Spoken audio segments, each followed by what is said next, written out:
If you're like me, you may have wondered once or twice what the Vevo logo is in the corner of the majority of official music content on YouTube. Where did it come from, and why was it even set up in the first place? To answer this question, we have to go back over the history of music videos, how the music industry lost control and gained it back, only to lose it again. When the very early camera technologies in the 1800s allowed for the recording of footage, we now had a way of watching media long after it was recorded, in a similar way to how we would soon have phonograph cylinders, allowing for music to be recorded and sold with ease. It wasn't until 1927, however, that we had the first talkies be made. We now had the ability to put both audio and video together. The first film to do this was the movie The Jazz Singer in 1927. Wait a minute. You ain't heard nothing yet. Wait a minute, I tell you. You ain't heard nothing. You want to hear Toot Toot Tootsie? All right, hold on. Lou, listen. Play Toot Toot Tootsie. 3 choruses, you understand? And the third chorus, I whistle. Now give it to him hard and heavy. Go right ahead. Nothing but blue skies from now on.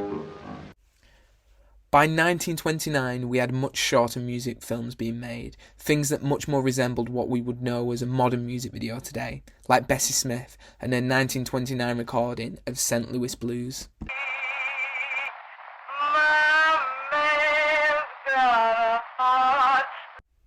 And despite being born over 127 years ago, it does appear that she also has a Vevo account.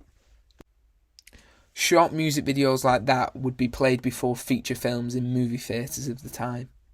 By the 1940s, we had visual jukeboxes called Panoram that allowed the user to pay a small fee to see a variety of short films, some of which are what we would know as the 3 to 4 minute music videos that we have today. As time went on, more and more artists embraced the music video as a way of having more control over their artistic output. The record companies liked it as well, as it gave them an opportunity to sell a performance experience to people who would never go to see an artist live. In the 1980s, the cost to make a music video had gone up. For example, the video for David Bowie's Ashes to Ashes was made for £250,000, making it the most expensive music video made at the time. There needed to be a place to more conveniently host these more and more expensive music videos. So on August 1st, 1981, at 12:01 AM, MTV would launch.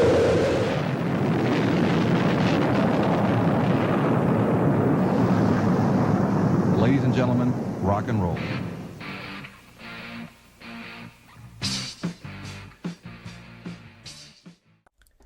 The first music video that was played was a song which at that point was over 2 years old. But what more fitting song was there to play than the Buggles' 1979 hit, Video Killed the Radio Star? Nowadays, MTV doesn't show music videos. Instead, it's a place for reality TV shows to air. What led to this shift was where viewers wanted to watch these music videos. That shift came with the launch of YouTube in 2005. In the early days of YouTube, copyright laws were rarely enforced, unlike today.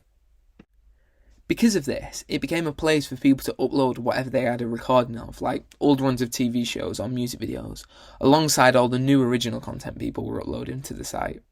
This especially became a problem for the record labels, who were now not getting any of this ad revenue from all these music videos being watched, and it was also a bit of an issue for YouTube, who, well, didn't want to get sued. This is where Vevo comes in. Being founded on June 16, 2009, as a joint venture between Universal Music Group, Sony Music Entertainment and EMI. 7 years later, Warner Music Group would join. To say all these companies own the majority of music would be an understatement.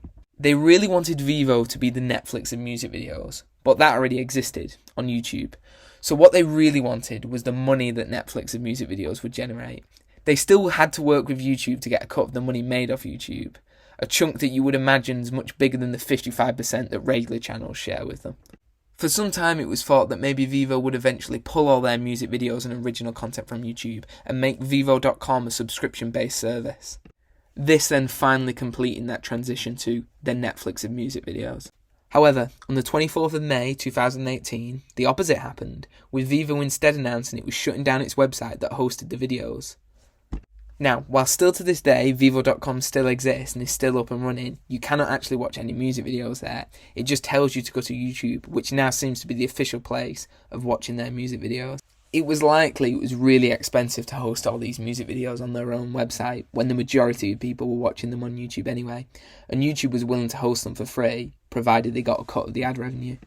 So that leaves Vevo in a sort of weird state. You can still watch all their videos through the Vevo app, but I can only imagine that will be shut down as well in the coming years. It really does seem as if all Vevo is now is a name for all the record companies, sort of a verification for official music videos on YouTube.